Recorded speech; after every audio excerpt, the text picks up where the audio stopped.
છે.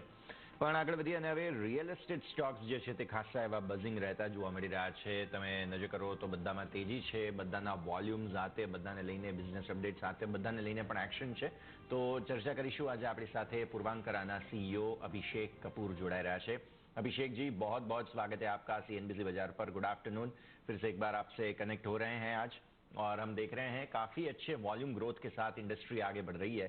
सारे जो कंपनीज हैं, पार्टिसिपेंट्स हैं, सब बहुत अच्छा कर रहे हैं. हमने देखा आपके वॉल्यूम में भी फर्स्ट हाफ की अगर हम बात करें 93% का एक अपटिक देखने मिला है.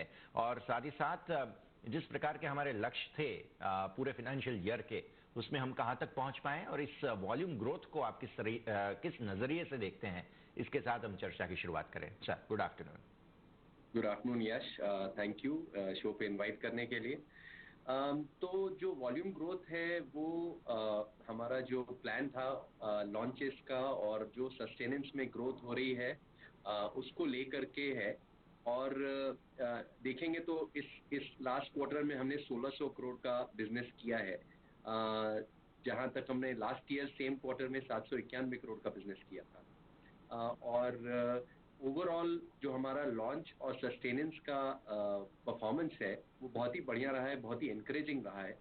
आगे 6 महीने के लिए हमारे पास और लॉन्चेस हैं जो अभी ऐड होंगे पूर्वालैंड में, प्रोविडेंट में, पूर्वांकरा में.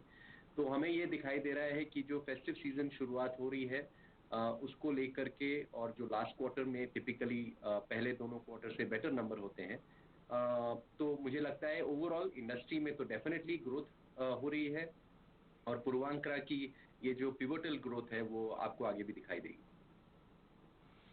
सर, मैं थोड़ा सा जो रॉ मटेरियल के प्राइसेस हैं उसको समझना चाह रहा था, बिकॉज हमने देखा है अभी भी काफ़ी ज़्यादा फ्लक्चुएशंस हैं सीमेंट के प्राइसेस में. अभी भी एलिवेशन पॉसिबल होने की संभावना है और ऑलरेडी काफ़ी प्राइसेस बढ़े भी हैं. मेटल के प्राइसेस भी हम देख रहे हैं डिमांड स्टेडी होने के कारण यहाँ पर भी प्राइसेस बढ़ने के आसार हैं और बढ़े हुए भी हैं.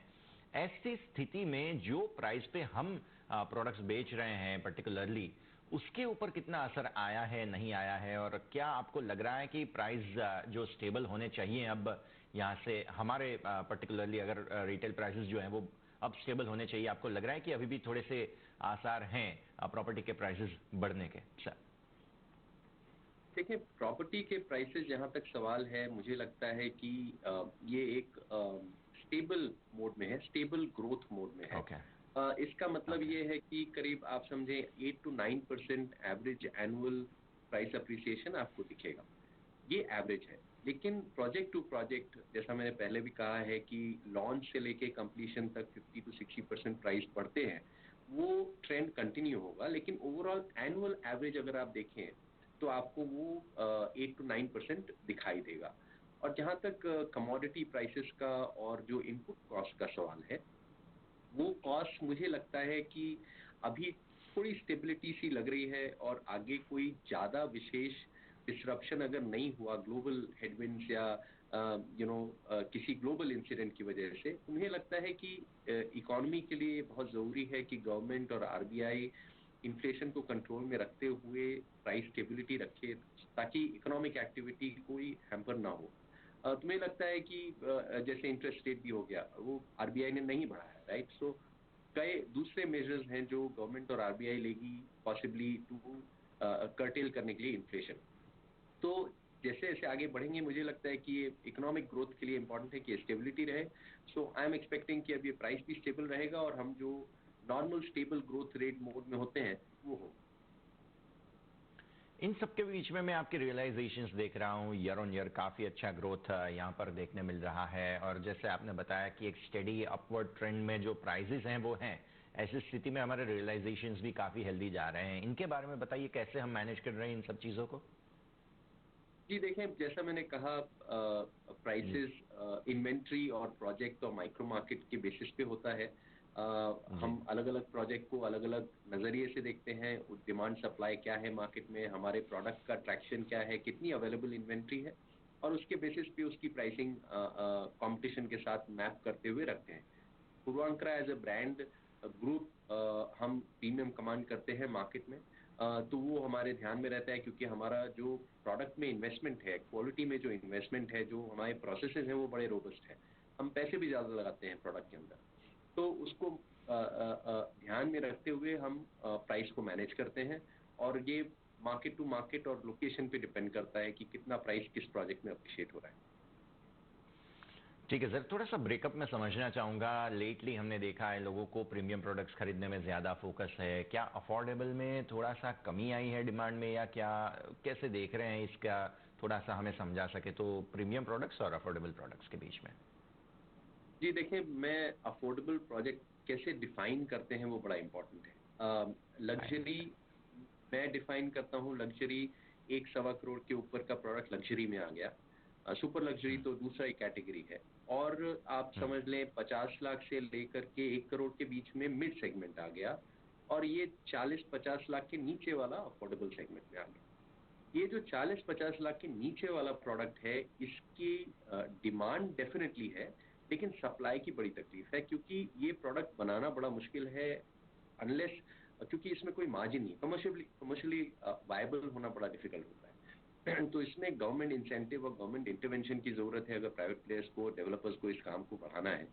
और जहां तक 50 लाख से लेकर के 1 करोड़ 1.25 करोड़ की कैटेगरी है, वो जो मिड सेगमेंट हम कहते हैं, मास हाउसिंग सेगमेंट जो हम कहते हैं, उसमें ट्रैक्शन बहुत है, और उसमें डिमांड भी बहुत है, और वॉल्यूम्स भी बहुत है।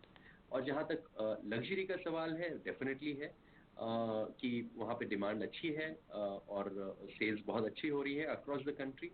और तीसरा एक कैटेगरी जो हम नॉर्मली नहीं बात करते हैं, वो है पूर्वा लैंड प्लॉटेड डेवलपमेंट। तो वो अब हम पूर्वा हम्म। लैंड पे अगर हम बात करें, जनरली प्लॉटेड डेवलपमेंट में भी काफ़ी अच्छा अब्जॉर्प्शन है, लोग इन्वेस्ट कर रहे हैं, क्योंकि उन लोग को लॉन्ग टर्म के लिए घर बनाने के लिए ये कन्वीनियंट ऑप्शन होता है। ये आप चेन्नई मार्केट की बात कर रहे हैं, किस प्रकार के डिमांड की सिचुएशन यहाँ पर है, ये हमें प्लॉटेड जो डेवलपमेंट होता है उसके ऊपर थोड़ा सा समझाइए सर। जी, आप देखें, अलग अलग मार्केट में अगेन प्लॉटेड बड़ा डिफरेंट तरीके से बिहेव ओके। करता है, बिकॉज जो हम्म। न्यूआंस है, जो कस्टमर है अलग जी। रीजन्स में, वो डिसाइड करता है कि उसको वहाँ पे लेना है प्लॉटेड डेवलपमेंट या नहीं। जहाँ तक चेन्नई का सवाल हम्म। है, फॉर एग्जांपल हमारा जो लास्ट लॉन्च हुआ था, बहुत ही सक्सेसफुल लॉन्च हुआ था। एक करीब 1 साल पहले हुआ था, एक पिछले पिछले फर्स्ट क्वार्टर में हुआ था। दोनों ही हम्म। प्रोजेक्ट ने अच्छा परफॉर्म किया है। और हम अभी एक तीसरा प्रोजेक्ट लाने वाले हैं इस क्वार्टर में, चेन्नई में। वो भी अच्छा ट्रैक्शन देगा, हमें ये एक्सपेक्टेशन है, क्योंकि उस मार्केट में डिमांड है। और ये एक अफोर्डेबल कैटेगरी में है, एक एकदम रीचेबल कैटेगरी में है, जहाँ पे कोई भी आदमी आकर के खरीद सकता है, और लोकेशन बहुत अच्छी है, इंफ्रास्ट्रक्चर जो प्लान है उस एरिया का काफी अच्छा है। Definitely sir. इसके अलावा लैंड प्राइसेस के बारे में मैं समझना चाहूँगा, क्योंकि जिस तरह से डिमांड बढ़ रहे हैं, किस प्रकार से ये प्राइसेस जो है वो बढ़ते जा रहे हैं, इसके बारे में हमें थोड़ा सा समझा सके तो सर आप। जी देखें, लैंड प्राइसेस डेफिनेटली अप्रिशिएट हुए हैं, इंक्रीज हुए हैं। हम्म। और आज हम पूरी कोशिश कर रहे हैं कि जैसे जैसे हम अपना स्टॉक सेल कर रहे हैं, उस उतना ही वैल्यू या उससे ज़्यादा वैल्यू हम उसमें रिप्लेस कर सके। तो जो लैंड प्राइसेस हैं, मुझे लगता है अप्रिशिएट करेंगे, लेकिन वो भी कंसिस्टेंट है। ऐसा नहीं होगा कि अ, एकदम एस्ट्रोनॉमिकल इंक्रीज होगा, वो भी एक स्टेबल मोड में इंक्रीज होगा। और ऑफ कोर्स कंपटीशन है लैंड एक्विजिशन में, जैसे कंपटीशन है सेल्स में, बट अलग अलग ब्रांड्स का अलग अलग कैपेबिलिटी होता है।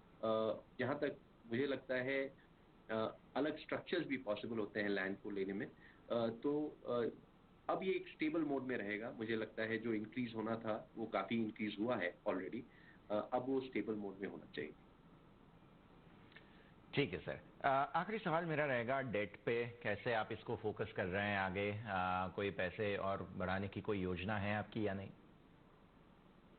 ये देखें, डेट जो है हमारा एक स्टेबल मोड में है, और ऑटो मोड में है। अगर आप उसका ब्रेकअप देखें ओके। तो ज्यादातर जो सीएफ है वो ऑटोमेटिकली रीपे होगा जैसे जैसे प्रोग्रेस होगा प्रोजेक्ट। तो उसमें कोई हमें चैलेंज नजर नहीं आ रहा है। इनफैक्ट अगर आप डेट वर्सेस बिजनेस देखें, तो बिजनेस ऑलमोस्ट डबल है लास्ट 2 क्वार्टर्स में, डबल ही है लास्ट 2 क्वार्टर्स में, और डेट उसी नंबर पे है। और एरिया पर स्क्वायर फुट पे अगर आप डेट देखें, जो हमारा एरिया अंडर डेवलपमेंट है, तो वो आधा हो चुका है। तो ओवरऑल हमें लगता है डेट बहुत ही कंफर्टेबल पोजीशन में है। एक नेचुरल कोर्स में ये रीपे होएगा, अपने आप सर्विस हो रहा है, देयर इज नो प्रॉब्लम। और आगे जो हम कैपिटल रेज करेंगे फॉर न्यू एक्विजिशन, वो हम इक्विटी स्ट्रक्चर में रेज करेंगे, वो हमारा अटेम्प्ट है। और साथ में जो डेट रीपे होगा वो रिप्लेस होगा, क्योंकि हम इन्वेस्टमेंट कर रहे हैं कमर्शियल में, एसेट्स क्रिएट करने में। तो मुझे लगता है डेट एक बहुत ही स्टेबल और मैनेजेबल लेवल्स पे है। ओके, ठीक है सर, बहुत बहुत शुक्रिया आपका अभिषेक जी हमारे साथ जुड़ने के लिए और ये सारी जानकारी देने के लिए। Thank you. Thank you. તો આપણે વાત કરી રહ્યા હતા પૂર્વાંકરાના સીઈઓ અભિષેક કપૂર આપણી સાથે। બહુ જ સરસ વોલ્યુમ ગ્રોથ, કલેક્શન્સ બધાના તમે જુઓ વધતા જોવા મળી રહ્યા છે। આવી સુધીમાં પૂર્વાંકરાના પણ આંકડાઓ બહુ જ રસપ્રદ જગ્યા પર છે, તો આના પર નજર રાખો। અત્યારે ફિલહાલ 3 મહિનાના ચાર્ટ્સમાં તમે જુઓ છો 32% ઓલરેડી સ્ટોક આજે હવે ફ્લેટ લેવલ પર તમને કારોબાર કરતો જોવા મળી રહ્યો છે, નજર રાખવાની રહેશે। સમય થયો છે એક બ્રેકનો, વિરામ લઈશું। વિરામ બાદ એક સ્ટોક બહુ જ બઝિંગ છે આજકાલ, જે છે પીએનબી ગિલ્ડ્સ, જેના નવા અમુક લાયસન્સના સમાચારો છે, અમુક બોન્ડ માર્કેટને લઈને જે સમાચારો છે, બધા પર રિએક્શન લઈશું। પીએનબી ગિલ્ડ્સના એમડી અને સીઈઓ વિકાસ ગોયલ આપણી સાથે જોડાઈ રહ્યા છે, ચર્ચા કરીશું એક વિરામ બાદ।